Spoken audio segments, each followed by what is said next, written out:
के माता हैं या पिता हैं, जिला, राज्य का नाम, निर्वाचन क्षेत्र का नाम, विधानसभा निर्वाचन क्षेत्र की संख्या, भाग संख्या और क्रम संख्या।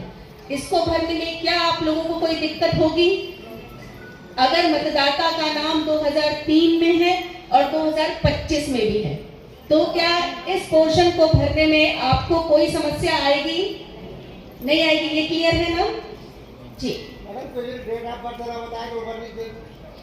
हाँ सर, डेट ऑफ बर्थ नहीं बताता, डेट ऑफ बर्थ नहीं बताता है, उम्र बताता है। मतदाता अगर आयु बताता है, डेट ऑफ बर्थ नहीं बताता। मान लीजिए कोई मतदाता 30 साल से के बाद वाली एज का है, तो उसकी डेट ऑफ बर्थ को 10वीं तो पास उसने की होगी, कोई ना कोई उसके पास ऐसा प्रमाण जरूर होगा जिसमें उसकी डेट ऑफ बर्थ शो हो रही है। अब हम लोग जाते हैं लेफ्ट साइड वाले कॉलम में, जिसमें लिखा है कि पिछले कॉलम में दिए गए रिश्तेदार का विवरण पिछले एसआईआर के अनुसार।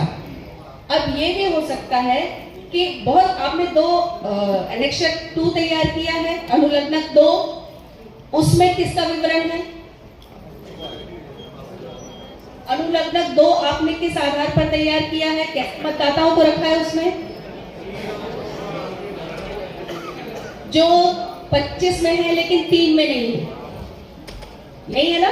कि 2025 की वोटर लिस्ट में जिन मतदाताओं का नाम है लेकिन 2003 की मतदाता सूची में उनका नाम नहीं है, ऐसे ही वोटर हैं। सही कह रही हूँ? अगर मैं सही कह रही हूँ तो हाथ ऊपर करके ओके। इसका मतलब यह है कि 2003 की मतदाता सूची में उसका नाम क्यों नहीं था? हो सकता है वो माइनर रहा हो, 18 साल से कम उम्र का रहा हो।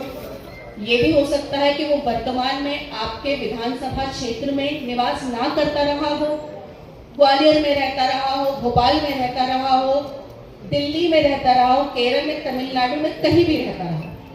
ठीक है, अगर वो भारत का निवासी है, एक बात आप लोग बहुत अच्छी तरह से जान लीजिए कि ये जो एसआईआर की एक्सरसाइज हो रही है, ये इसलिए हो रही है कि हर पात्र व्यक्ति हमारी मतदाता सूची में शामिल हो, और पात्रता की पहली शर्त है कि वो भारत का नागरिक हो। ठीक है, अब दूसरे नंबर के कॉलम में हमारी जो एक्सरसाइज चल रही है वो इसीलिए चल रही है कि हम ये निर्धारित कर पाए, हम ये स्थापित कर पाए कि वो व्यक्ति जिसका नाम वोटर लिस्ट में जोड़ा जाना है वो भारत का नागरिक है। तो अब उसका नाम तो 2003 की मतदाता सूची में नहीं है, लेकिन उसके पिताजी का हो सकता है, भले वो चंडीगढ़ की मतदाता सूची में उसका नाम हो। ठीक है, तो अब यहां पर क्या करेंगे? निर्वाचक का नाम लिखेंगे। अब लेकिन एक्सरसाइज लेफ्ट हैंड साइड वाले कॉलम से चालू हो जाएगी। निर्वाचक का नाम लिखेंगे, मतलब जो 2025 में है लेकिन 2003 में नहीं है। मान लीजिए मेरा नाम 2025 की मतदाता सूची में है लेकिन 2003 की मतदाता सूची में नहीं है, तो मैं अपना नाम लिखूंगी। निर्वाचक का नाम में मेरा एपिक नंबर है, मैं एपिक नंबर लिखूंगी। अपने रिश्तेदार का नाम लिखूंगी। कौन से रिश्तेदार का नाम? जिसका नाम 2003 की मतदाता सूची में है। ठीक है, उससे यह निर्धारित होगा कि मेरे पिता या मेरे पिता के पिता या मेरे चाचा इस भारत देश के नागरिक थे जिनका नाम 2003 की मतदाता सूची में है। मैं रिश्तेदार का नाम लिखूंगी। मान लीजिए मैं अपने पिताजी का नाम लिख रही हूं, मैं रिश्ता लिखूंगी उनके साथ, अपना जिला लिखूंगी, राज्य लिखूंगी, बस। नीचे क्योंकि यहाँ मेरी जानकारी जानी थी लेकिन मेरा नाम तो था नहीं 2003 की निर्वाचक सूची में, तो मैं अपना नाम फिर नीचे ये विधानसभा निर्वाचन क्षेत्र की संख्या, भाग संख्या और क्रम संख्या, इसको ब्लैंक छोड़ना है।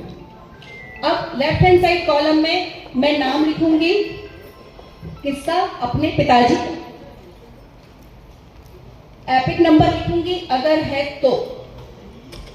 रिश्तेदार का नाम, मेरे पिताजी का नाम उस मतदाता सूची में होगा, वल्दियत लिखी होती है वोटर की, उनका नाम लिखूंगी, उनके साथ उनका रिश्ता आएगा।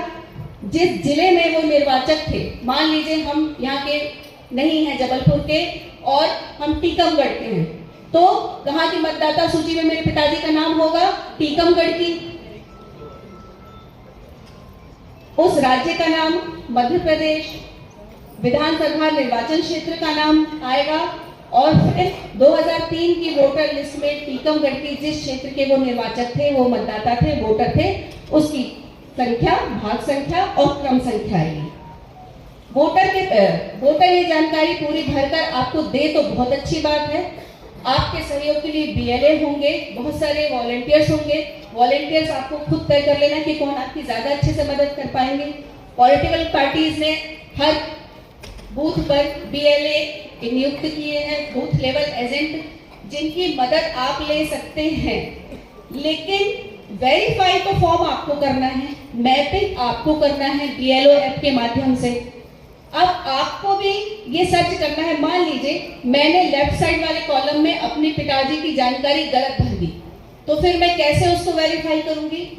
voters.eci.gov.in वेबसाइट पर आप जाकर उस वोटर की पूरी डिटेल चेक कर लेंगे कि जो यहाँ पर लिखी गई है जानकारी संबंधित की, वो सही है कि नहीं है।